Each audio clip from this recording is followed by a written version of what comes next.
Hi friends, మన ప్రభువుడు మన రక్షకుడైనటువంటి యేసుక్రీస్తు నామములో శుభాభివందనాలు తెలియపరుస్తున్నాను. ఈరోజు ఈ విధంగా కలవడానికి గల కారణం ఏంటంటే, ప్రపంచ యాత్రికుడు అని చెప్పుకుంటున్నటువంటి నా అన్వేషనాథ్ ఛానల్ ఆ వ్యక్తి ఏం చేశాడంటే, ప్రపంచంలోనే మొట్టమొదటి మతం ఏదైనా ఉందంటే అది హిందూ మతం అని చెప్తున్నాడు. అలాగే అది 6000 సంవత్సరాల మతం, దానికంటే ఇంకా ఎక్కువ ఉండొచ్చు అని చెప్తున్నాడు. దానికి అందరూ ఒప్పుకున్నారు, అది పురాతనమైన మతము, అదే మొట్టమొదటి మతము అనేది ఈయన చెప్తున్నాడు. అయితే ప్రపంచంలో మొట్టమొదటి మతం, పురాతనమైన మతం హిందూ మతమా లేకపోతే ఇంకేదైనా ఉందా అనేది ఈరోజు మనం తెలుసుకుందాం. ఎందుకు ఈ విషయాన్ని నేను చెప్పాలనుకుంటున్నానంటే, క్రైస్తవ్యాన్ని ఈయన కించపరిచాడు. క్రైస్తవ్యాన్ని చాలా వరకు ఈయన క్రైస్తవం పైన విషము కక్కాడు కనుక నేను మాట్లాడుతున్నాను. క్రైస్తవ్యంలోకి 5000 ఇస్తే చాలు వెళ్ళిపోతారు, క్రైస్తవంలోకి 5000 ఇస్తే చాలు, క్రైస్తవంలోనికి అనేక మంది వెళ్ళిపోతున్నారు, మా ఫ్రెండ్స్ కూడా ఉన్నారు అనేటట్లు, మా బంధువులు ఉన్నారు అనేటట్లు చెప్పాడు ఈయన. అదంతా దాన్ని బట్టి విషము కక్కుతున్నాడు కనుకనే అసలు పురాతనమైన మతం ఏది, అసలు ప్రపంచంలో మొట్టమొదటి మతం ఏది, భారతదేశంలో కూడా మొట్టమొదటి మతం ఏది అనేది మనం ఈరోజు తెలుసుకోబోతున్నాం. ఎందుకంటే ఈయనకి అనేక మంది వ్యూవర్స్ ఉన్నారు, అనేక మంది సబ్స్క్రైబర్స్ ఈయనకు ఉన్నారు. వారందరూ కూడా ఈయన చెప్పిన మాటలు సులువుగా నమ్మేస్తారు. కనుక అటువంటి వారు ఒకవేళ నా వీడియో చూస్తే సత్యాన్ని తెలుసుకుంటారనే ఒక ఉద్దేశంతో నేను ఈ యొక్క వీడియోని చేయడం జరుగుతుంది. కనుక ప్రియమైన వాళ్ళరా, ఈ వీడియోని షేర్ చేయండి, అనేక మందికి ఈ వీడియోని తెలియపరచండి, లైక్ చేయండి. లైక్ చేయడం ద్వారా అనేక మందికి ఈ వీడియో వెళ్తుంది. మీరు ఏమనుకుంటున్నారో మీరు కామెంట్లో మీ అభిప్రాయాన్ని రాయండి. అలాగే ఈ యొక్క వీడియోని చూసిన తర్వాత సబ్స్క్రైబ్ చేయండి. ఈ వీడియో చివరి వరకు చూడండి. అసలు ఆ వ్యక్తి ఏమంటున్నాడో ముందుగా మనం చూడండి ఒకసారి. ప్రధాన మతం ప్రపంచంలోని యావత్ ప్రపంచం ఒప్పుకున్న, సైంటిస్టులు ఒప్పుకున్న, ఆర్కియాలజిస్టులు, భూగర్భ శాస్త్ర నిపుణులు ఒప్పుకున్న మతం, పురాతనమైన మతం హిందువ మతం. దాని యొక్క వయసు 6000 సంవత్సరాలు పైబడినవి. 6000 సంవత్సరాలు ఎందుకంటున్నానంటే, దొరికిన విగ్రహాలను చెక్ చేస్తే 6000 సంవత్సరాలు అని బయటపడ్డాయి. ఓకే, అది పక్కన పెట్టండి. అది ఎక్కడ పుట్టింది? భారతదేశంలో పుట్టింది.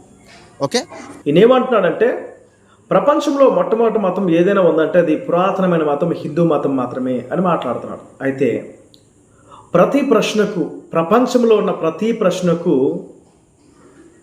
ఒకే ఒక్కటి మాత్రం సమాధానం చెప్తుంది.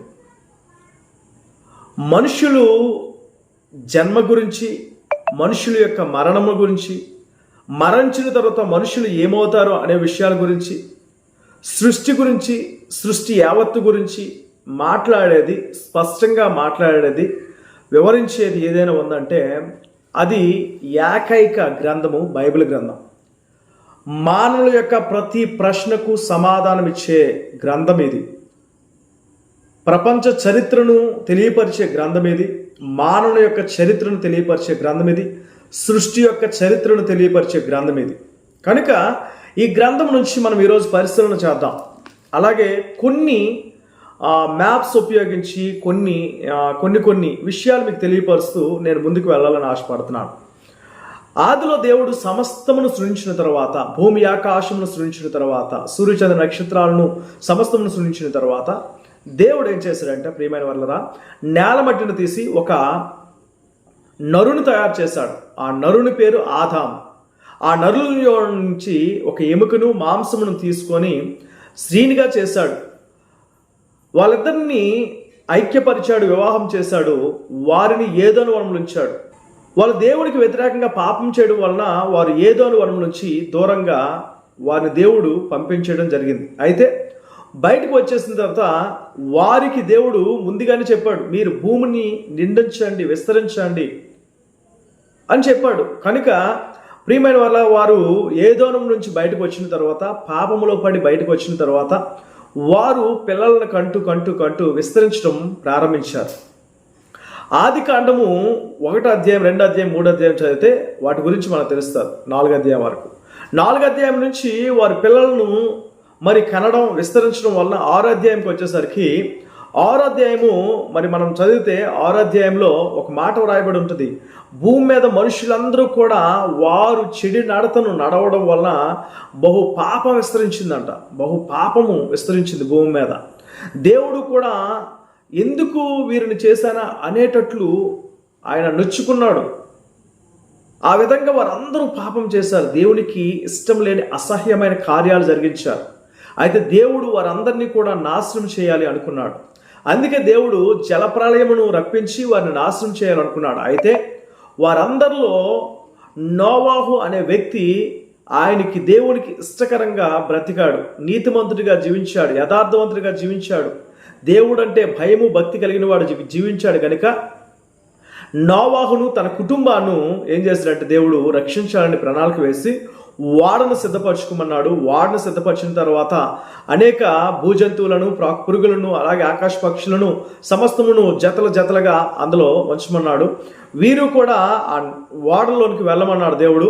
తరువాత జలధారలను భూమిపైనకి పంపించాడు. జలప్రళయం చేత భూమి మీద ఉన్న సమస్త జీవులను, సమస్త మనుష్యులను నాశనం చేశాడు దేవుడు. ఆ వాడలో ఉన్న వారిని క్షేమముగా వారిని బయటికి తీసుకుని వచ్చి ఆ ఆరిన నేలపైన వారిని నిలబెట్టి దేవుడు వారిని ఏం చేశాడంటే 9వ అధ్యాయంలోకి వచ్చేసరికి ప్రియమైన వాళ్ళరా, 9వ అధ్యాయంలో దేవుడు అంటున్నాడు, వారిని కూడా ఏమంటున్నాడంటే మీరు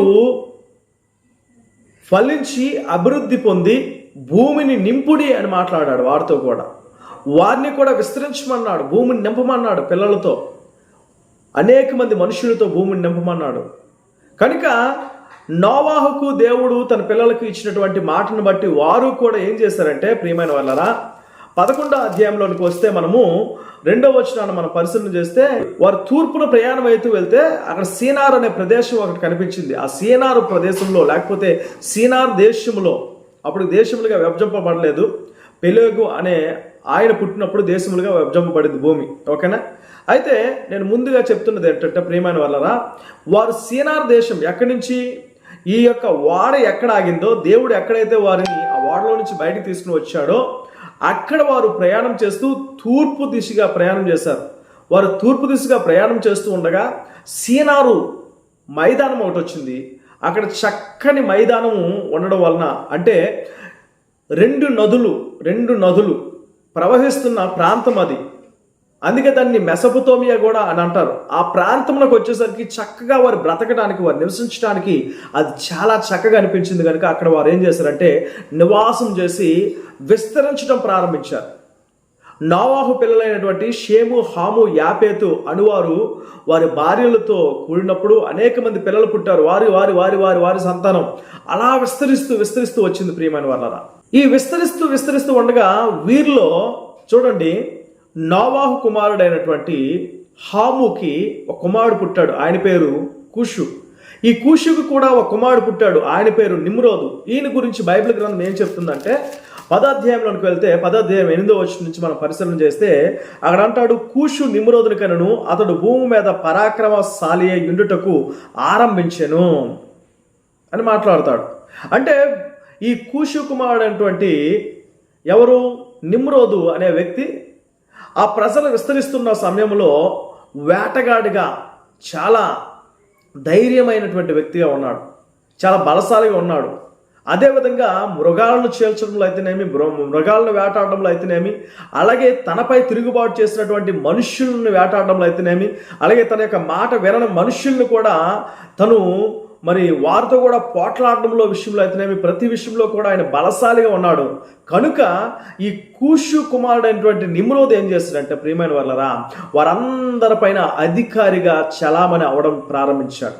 వారందరినీ తన గుప్పెట్లో పెట్టుకున్నాడు. అందుకే ఇక్కడ రాయబడిన మాట ఏంటంటే పరాక్రమశాలి యుండుటకు ఆరంభించెను. ఆయనే ఆరంభించాడు. నేను రాజును, నేను అధికారిని, నేను నాయకుడిగా ఉంటాను మీకని ఆయనే గొప్ప చేసుకొని ఆయనే నాయకుడిగా ఎంచుకొని వారికి రాజుగా ఉన్నాడు. రాజుగా ఉన్న వ్యక్తి ఏం చేశాడంటే ఆ ప్రజలు విస్తరిస్తున్న ప్రజల చేత అనేక పనులు చేయించాడు. ఏంటి పనులు అంటే, ఒక్కడి వలన పట్టణాలు కట్టడం అవదు, ఒక్కడి వలన అనేక స్థలాలు కట్టడం అవదు. కనుక ప్రజలను ఉపయోగించుకొని వారి చేత ఏం కట్టించాడంటే చూడండి, ఆయన గురించి మాట్లాడుతాడు 10వ వచనంలో. సీనారు దేశంలోని బాబేలు, ఎరేకు, అక్కదు, కల్నే అను పట్టణములు అతను కట్టించాడు. అవి అతని రాజ్యానికి మొదలుపెట్టాడు. అవి కట్టు ఆయన రాజ్యాన్ని మొదలుపెట్టాడు. ప్రియమైన వాళ్ళరా, అలాగే ఆయన ఊరుకుండలే ఈ యొక్క పట్టణాలు కట్టడమే కాదు, కానీ ఈ పట్టణాలతో పాటు ఏం చేసినట్టు ఆయన ఆ దేశం నుండి, ఏ దేశం నుండి, సీనార్ దేశం నుండి బయలుదేరి అస్సూరునకు బయలుదేరి అక్కడికి వెళ్ళి నినివేను, రెహబోతీరును, కాలాహును, నినివేకును కాలాహును మధ్యనున్న రెసినేనును కట్టించెను. ఇదే ఆ మహాపట్నము. చూసారా, ఈయన అనేక పట్టణాలు కట్టించాడు. ఈ పట్టణాలన్నిటి కట్టడానికి మనుష్యులు అవసరం. ఆ మనుష్యులు వీరే. ఎవరైతే నోవాహు యొక్క సంతానం ఉందో, సేము, హాము, యాపేతుల యొక్క సంతానము, ఈ హాము యొక్క కుమారుడైనటువంటి కూషు యొక్క కుమారుడైనటువంటి నిమ్రోదు ఈ ప్రజలందరినీ వెట్టి చాకరీ చేయించాడని చెప్పక తప్పదు. వీరందరి చేత పనిని జరిగించుకొని వీరందరి చేత ఈ పట్టణాలను కట్టించాడు. ఎలా కట్టించాడు అంటే మనకి 11వ అధ్యాయంలో, జెనసిస్ ఆదికాండం 11వ అధ్యాయంలో ఈ మాట వ్రాయబడి ఉంటుంది. 3వ వచనాన్ని మనం చూస్తే, మనము ఇటుకలు చేసి బాగుగా కాల్చుదుము రండి అని ఒకరితో ఒకడు మాట్లాడుకుని. చూసారా, రాళ్ళకు ప్రతిగా ఇటుకలు, అడుసులకు ప్రతిగా మట్టికి ఇల్లు, వీటి చేత వీళ్ళు ఏం చేస్తారంటే నిర్మాణాలు చేశారు. అప్పుడు పట్టణాలు కట్టడానికి, గృహాలు కట్టడానికి, అనేక విధమైనటువంటి వారికి కావాల్సినవన్నీ కట్టుకోవడానికి ఏం చేస్తారంటే వీరు ఏం చేశారండి, మట్టిని ఏం చేశారు, ఇటుకలుగా కాల్చారు. అలాగే మట్టి కీలును, బురదను ఏం చేస్తారంటే ఒక ప్లాస్టింగ్ చేయడానికి సిమెంట్లా వాడారు వాళ్ళు. ఆ విధంగా వీళ్ళు పట్టణాలు కట్టారు. ఈ పట్టణాలు కట్టినప్పుడు ఈ నిమ్రోదే వారికి నాయకుడిగా ఉండి అనేక రకాలుగా వీరిని మరి పరిపాలించడం స్టార్ట్ చేశాడు. అయితే ఈ నిమ్రోదు ఏం చేశాడంటే విగ్రహారాధనను కూడా స్టార్ట్ చేయడం ప్రారంభించాడు. నవగ్రహాల ఆరాధనను, సూర్యుడిని ఆరాధనను, చంద్రుని ఆరాధనను, నక్షత్రాల ఆరాధనను స్టార్ట్ చేయడం ప్రారంభించాడు. అయితే అదేవిధంగా మరి యొక్క నిమ్రోదు కాలంలో ఏం కట్టబడిందంటే బాబేలు గోపురం కట్టబడింది. ఈ బాబేలు గోపురం కడుతున్న సమయంలో చివరి దశలో నిమ్రోదు చనిపోయి ఉండొచ్చు అని చాలామంది చెప్తూ ఉంటారు. అయితే నిమ్రోదు చనిపోయిన తర్వాత తన భార్య అయినటువంటి సెరీమాసిస్ ఏం చేసిందంటే ఒక కుమారుని కన్నది. ఆయనకి తమ్మూజ్ అని పేరు పెట్టింది. అయితే ఈమె ఏం చేసిందంటే విగ్రహారాధనను ఇంకా ప్రోత్సహించింది. తననే దేవతగా చేసుకుంది, తన కుమారుడిని దేవుడిగా చేసుకుంది. ఆ కుమారుడే నిమ్రోదు మరలా తన కుమారుడిగా పుట్టాడు, ఆయన పేరు తమ్మూజ్ అని పెట్టింది. ప్రియమైన వాళ్ళ ఇలాగ కొనసాగింది. అయితే ఆ విధంగా అక్కడ ఒక మతాన్ని వారు స్థాపించడం జరిగింది. ఏంటి ఆ మతం అంటే బాబిలోనియన్ మతం.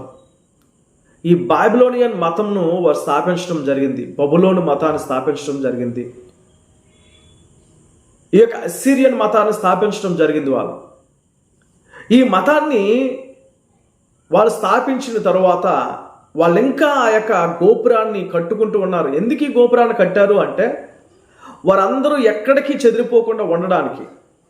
చూడండి, దేవుడు అన్నాడు విస్తరించండి, భూమి అందంతటా వెళ్ళండి, భూమి అందంతటా విస్తరించండి అని చెప్పాడు. ఎందుకంటే ఆయన చేసిన ప్రతి అందాన్ని కూడా ఆస్వాదించండి. ఆయన భూమిని ఎంత అందంగా చేశాడో, భూమిపైన ఎన్ని నదులను ఉంచాడో, భూమిపైన ఎన్ని చక్కనైనటువంటి మరి రూపాలను తయారు చేశాడో, జలపాతాలు కావచ్చు, హిమాలయ పర్వతాలు లాంటి పర్వతాలు కావచ్చు, ఎవరెస్ట్ లాంటి శిఖరాలు కావచ్చు, ఎన్నో ఎన్నో ఎన్నో ఆయన ఉంచాడు. ఎన్నో వాటి నుంచాడు. అవన్నీ కూడా మీరు ఆస్వాదించండి, భూమి అందంతటి విస్తరించండి, భూమిని నిండించండి అని చెప్పిన దేవుడి యొక్క మాటను వారు ధిక్కరించి వారందరూ ఒకే దగ్గర ఉండాలనుకున్నారు.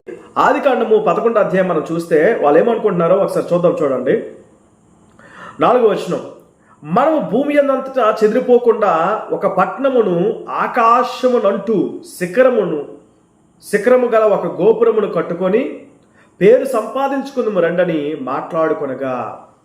చూసారా, వీరేమనుకుంటున్నారంటే ఎటు మనం చెదిరిపోకూడదు, ఇక్కడే మనం ఉండాలి, ఇక్కడే మనం జీవించాలి, కానీ దేవుని యొక్క ఆశ ఆలోచన ఏంటి? భూమి అంతటా వెళ్ళాలి, భూమి అంతటా విస్తరించాలి ప్రజలు అనేది దేవుని యొక్క ఆలోచన. ఆ దేవుని యొక్క ఆలోచనకు వ్యతిరేకంగా వీరు మాట్లాడుకొని ఇక్కడ ఒక పట్టణాన్ని కట్టుకున్నారు, అలాగే గోపురాన్ని కూడా కట్టుకుంటున్నారు. దేంతో అంటే ఇటుకలతో వారు కట్టుకుంటున్నారు. అయితే ప్రియమైన వాళ్ళరా, ఇక్కడ దేవునికి ఇష్టం లేని దాన్ని చేస్తున్నారు. దేవుడు అన్నాడు మరలా జలప్రళయం రప్పించును అన్నాడు, నీటి చేత మిమ్మల్ని నాశనం చేయను అన్నాడు. కానీ వీరు నీటి చేత మరలా నాశనం అయిపోతామేమో అని భయపడుతున్నారు. మనం చెదిరిపోకుండా ఉండడానికి ఇక్కడ మనము నివాసం కట్టుకుందాము, అసలు ఏమి ఎటువంటి ప్రమాదం లేకుండా కట్టుకుందామని వీరు దేవుని ఆలోచనలకు వ్యతిరేకంగా తయారయ్యి వీరు కట్టడానికి ప్రయత్నిస్తూ ఉన్నారు. అయితే దేవుడు వారి యొక్క ఆలోచనలు ఎరిగిన వాడు కనుక దేవుడు ఏం చేస్తాడంటే వారిని అక్కడి నుండి చెదరగొట్టడానికి, వారు ఒకే భాష మాట్లాడిన ప్రజలప్పుడు, వేరు వేరు భాషలు లేవు, ఒకే భాష. ఆ ఒకే భాష మాట్లాడిన ప్రజల్ని దేవుడు భూమి అంతటికి పంపించేయాలని ఆలోచన చేశాడు. ఎలా పంపించాలి అంటే దేవుడు అనుకున్నాడు వీరి భాషను తారుమారు చేయాలి, వీరి భాష ఒకరి మాట ఒకరి అర్థం కాకూడదు, వీరి మాటలు ఒకరికొకరు అర్థం కాకుండా ఉంటే వీళ్ళు చెల్లా చెదరవుతారని చెప్పి దేవుడు ఏం చేశాడంటే వారి మాటలను, వారి ఒకే భాష ఉన్నటువంటి వారిని వారి మాటలను మార్చేశాడు, తారుమారు చేసేసాడు. ఆదికాండము 11వ అధ్యాయము 1వ వచనంలో ఈ మాట ఏమని రాయబడిందంటే భూమి అన్నంతటా ఒక్క భాషయు ఒక్క పలుకును ఉండెను. చూసారా, భూమి అన్నంతటా ఒకే భాష ఒకే పలుకు ఉంది. అంటే వీళ్ళందరూ ఒక్క భాషతో ఉన్నారు వీరందరూ. కనుక వీరిని ఎలాగైనా భూమి అదంతటా పంపించాలి అంటే వీరి భాషను తారుమారు చేయాలని చెప్పి దేవుడు వారి భాషను తారుమారు చేసి అక్కడి నుంచి వారిని వెళ్ళగొట్టాడు. ప్రియమైన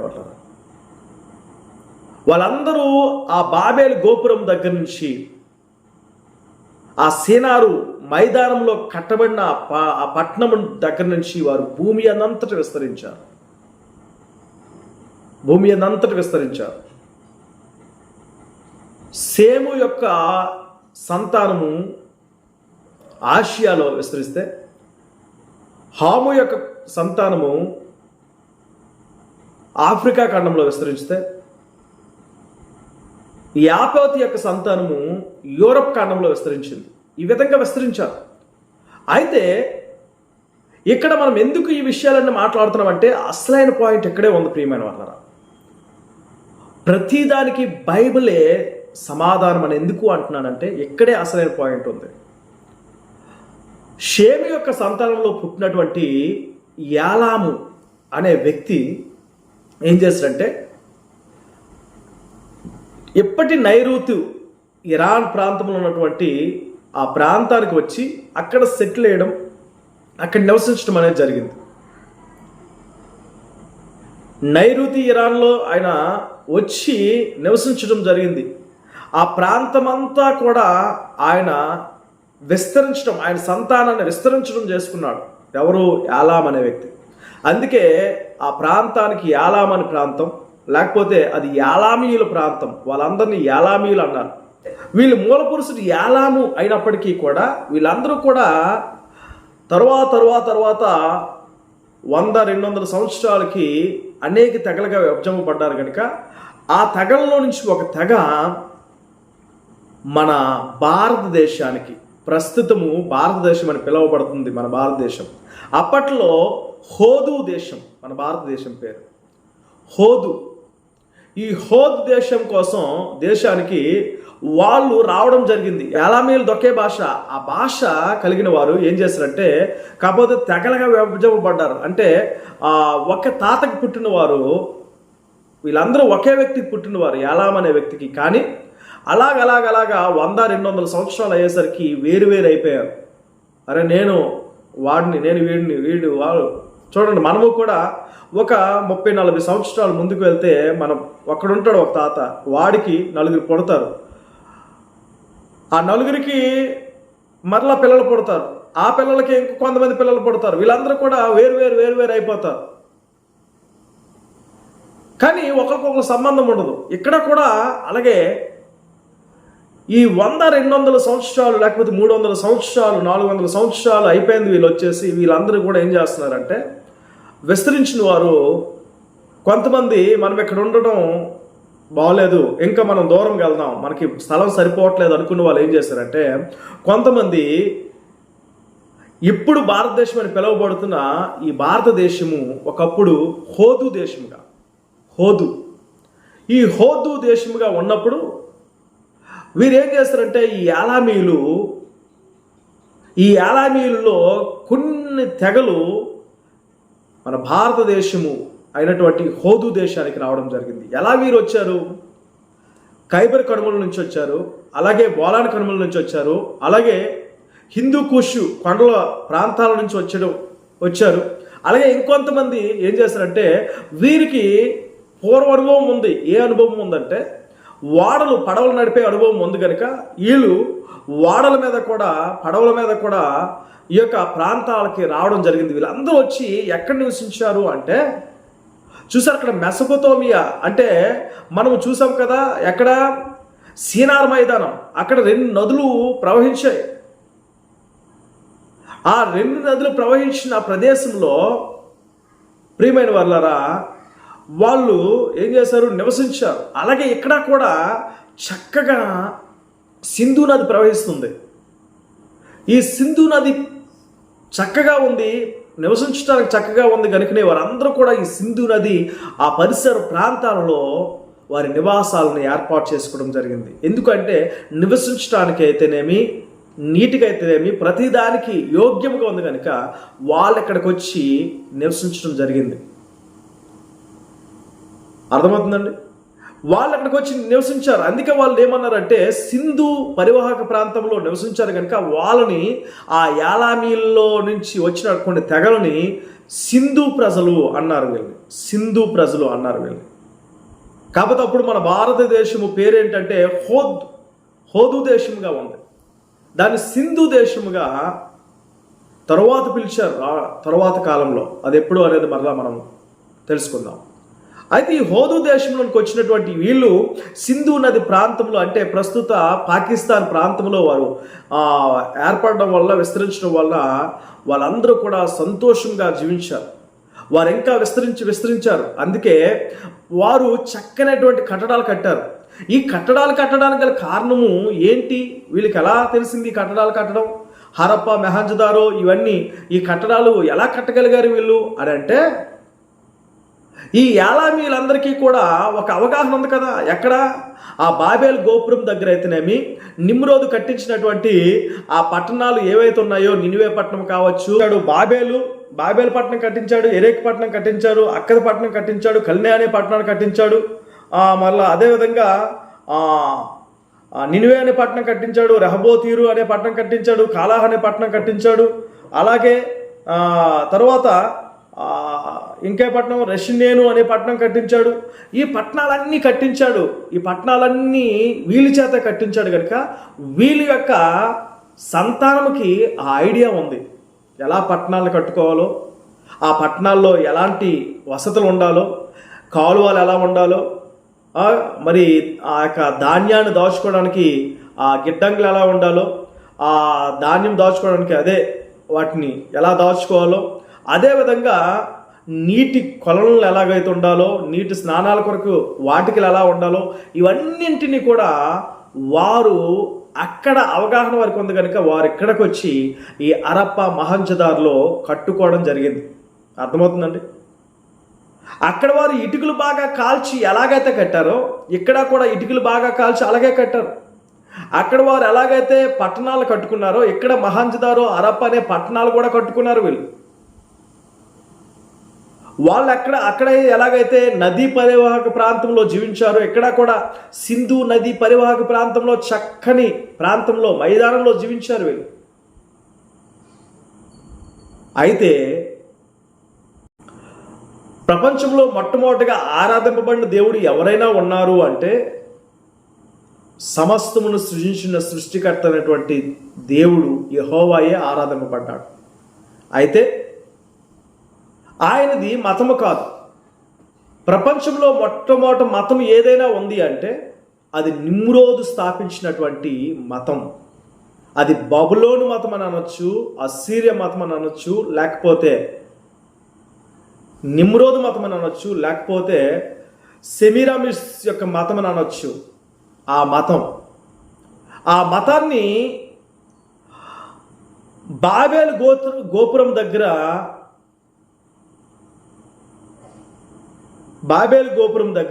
విడిపోయిన ప్రతి వారు కూడా, చెదిరిపోయిన ప్రతి వారు కూడా ఆ మతాన్ని పట్టుకొని ఆయా దేశాలకు వెళ్ళిపోయారు. ఇది కరెక్ట్ అయిన పాయింట్, ఆలోచించండి. బాబేలు గోపురం దగ్గర ఎవరైతే చెదిరిపోయారో ఈ 70 మంది వాళ్ళ యొక్క కుటుంబాలతో వారు వేరు దేశాలకు వెళ్ళిపోయారు. ఆ వేరు దేశాలకు వెళ్ళిపోయిన వాళ్ళు ఆ విగ్రహారాధన మాత్రము, ఆ సూర్య చంద్ర నక్షత్రాల ఆరాధన, నవగ్రహాల ఆరాధన, అలాగే ఆ యొక్క నిమ్రోదుని, సెమీరామిస్ని, అలాగే తన కుమారుడైనటువంటి తమ్మూజుని, వీరిని ఆరాధించే పద్ధతి ఏదైతే ఉందో ఆ పద్ధతులు మాత్రము వారి నుంచి పోలేదు. అవి వాటినే అనుసరించారు. వారి భాష మారింది కానీ వారి విధి విధానాలు కానీ, వారి పూజా విధానం కానీ, వారి ఆరాధన విధానం కానీ, వారు పట్టణాలను కట్టే విధానం కానీ ఏది కూడా మారలే. ఒక భాష మాత్రం మారింది. వారు చెదిరిపోయినప్పుడు భాష మారింది, కానీ వారు పూజించే విధానము, వారు ఆరాధించే విధానము, వారు పట్టణాలు కట్టే విధానం ఏది కూడా మారలే. చూడండి, అందుకే ఫస్ట్ మెసొపొటేమియా నాగరికత ముందు, తరువాతది ఏది అంటే ఐగుప్తీయులు బాగా చాలా ఫాస్ట్గా స్ప్రెడ్ అయ్యారు. స్ప్రెడ్ అవడమే కాకుండా వారు పట్టణాలు కట్టుకున్నారు, అలాగే పిరమిడ్స్ కట్టుకున్నారు, అన్నీ వాళ్ళు కట్టుకోవడం జరిగింది. చాలా త్వరగా వాళ్ళు అభివృద్ధి చెందారు. తర్వాత మనం చూస్తే ప్రియమైన వాళ్ళరా, అదే సమయంలో ఏలామీలు కూడా అభివృద్ధి చెందారు. అలాగే అన్ని రకాల ఇథియోపియలు, అలాగే అనేక రకాల వారు అభివృద్ధి చెందారు. అయితే ఏలాము నుండి వచ్చినటువంటి ఏలామీలు తెగలు మన భారతదేశానికి, హోదు దేశానికి వచ్చినటువంటి వారు కూడా హరప్ప, సింధు లోయ నాగరికతల్లో మరి హరప్ప, మహంజదారో అనే పట్టణాన్ని కట్టి విస్తరించారు. వారు కూడా విస్తరించారు. అయితే భారతదేశానికి ఏలామీలు తీసుకొచ్చిన మతం ఏమిటంటే నిమ్రోదు యొక్క మతం. తల్లిని, కుమారుడిని, నిమ్రోదుని ఆరాధించే మతం, సూర్య చంద్ర నక్షత్రాలను ఆరాధించే మతం, నవగ్రహాలను ఆరాధించే మతం, ప్రకృతి ఆరాధనను తీసుకుని వచ్చారు వీళ్ళు. ఇది మతం. ప్రపంచంలో మొట్టమొదటి మతం ఏదైనా ఉందంటే నిమ్రోదు మతం. నిమ్రోదు స్థాపించిన మతమే ప్రపంచంలో మొట్టమొదటి మతం. దీన్ని మెసొపొటేమియా మతం అనొచ్చు, బాబిలోనియన్ మతం అనొచ్చు. దీన్ని ప్రియమైన వాళ్ళరా అస్సిరియన్ మతం అనొచ్చు, దీన్ని అకేడియన్స్ మతం అనొచ్చు. ఈ మతము ప్రపంచంలో మొట్టమొదటి మతం. ఈ మతము ఏలామీలు ఏలాము అనే ప్రాంతాన్ని తీసుకుని వచ్చారు. ఆ ఏలామీలు మరలా మన భారతదేశానికి తీసుకొని రావడం అనేది జరిగింది. మన భారతదేశానికి ఎప్పుడు తీసుకుని వచ్చి ఉండొచ్చు అంటే క్రీస్తు పూర్వము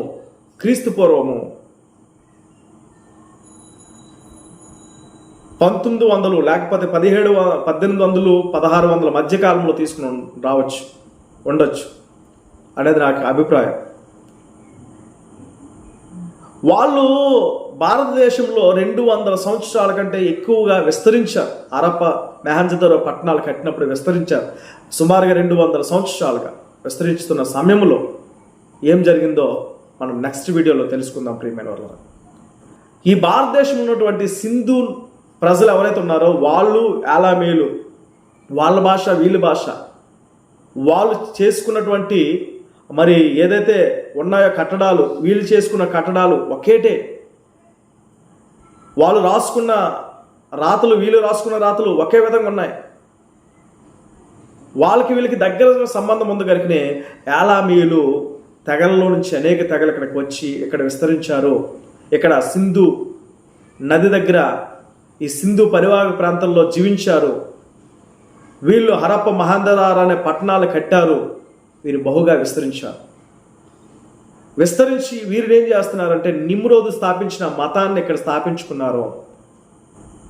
ప్రపంచంలో మొట్టమొదటి మతం హిందూ మతం కాదు. ప్రపంచంలో మొట్టమొదటి మతం బాబిలోనియన్ మతం, మెసొపొతేమియా మతం, అస్సిరియన్స్ మతం, నిమ్రోదు స్థాపించిన మతం, నిమ్రోదు భార్య స్థాపించిన మతం. ప్రపంచ యాత్రికుడివే, ప్రపంచం అంతా తిరుగు, నేను ఎవరో ఏమనరు. కానీ నాకు చరిత్ర తెలుసు, నాకు అది తెలుసు, ఇది తెలుసు అనకు. చరిత్ర నీకేమీ తెలియదు. చరిత్ర నీకేమీ తెలియదు. నిమ్రోదు స్థాపించిన మతాన్ని ప్రపంచమంతా ఇప్పుడు ఏం చేస్తుందంటే తీసుకుంది, అవే పాటిస్తుంది. దాంట్లో కొన్ని మార్పులు జరిగాయి. ఆ మార్పులు ఎలా జరిగాయో, ఎప్పుడు జరిగాయో, ఎలా జరిగాయో నేను మరలా మీకు రాబోతున్న వీడియోలో చెప్తాను. కనుక ఈ వీడియోని షేర్ చేయండి, అనేక మందికి తెలియపరచండి, సబ్స్క్రైబ్ చేయండి, నన్ను ప్రోత్సహించండి. నేను ఇంకా ఇంకెలా చెప్పాలో మీరు నాకు తెలియపరిస్తే కామెంట్లో తెలియపరచండి. లైక్ చేయండి, లైక్ చేసి దేవుని నామాన్ని మహిమపరచండి. రాబోతున్న వీడియో అసలు ఈ భారతదేశానికి హిందూ మతం ఎప్పుడు వచ్చింది, అసలు హిందూ మతం భారతదేశంలో ఉందా అనే విషయాలను మనం తెలుసుకుందాం.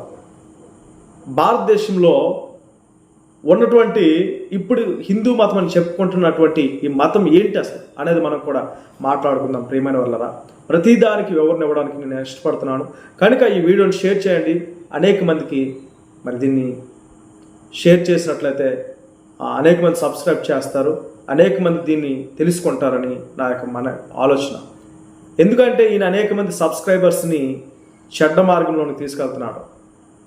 కనుక ప్రియమైన వాళ్ళరా, సత్యము ఇతనికే కాదు, ఇతని సబ్స్క్రైబర్స్ కూడా తెలియాలి, అనేక మందికి తెలియాలనే ఉద్దేశంతో ఈ వీడియో చేయడం జరిగింది. కనుక ఆలోచన చేయండి, దీన్ని అనేక మందికి షేర్ చేయండి. లైక్ చేయడం ద్వారా అనేక మందికి ఇది షేర్ చేయబడుతుంది. దేవుడు మీ వెనుకల్లో ఈ మాటలు దీవించును గాక. Thank you. ఇంకో వీడియోతో మరలా కలుసుకుందాం. అంతవరకు థ్యాంక్ యూ.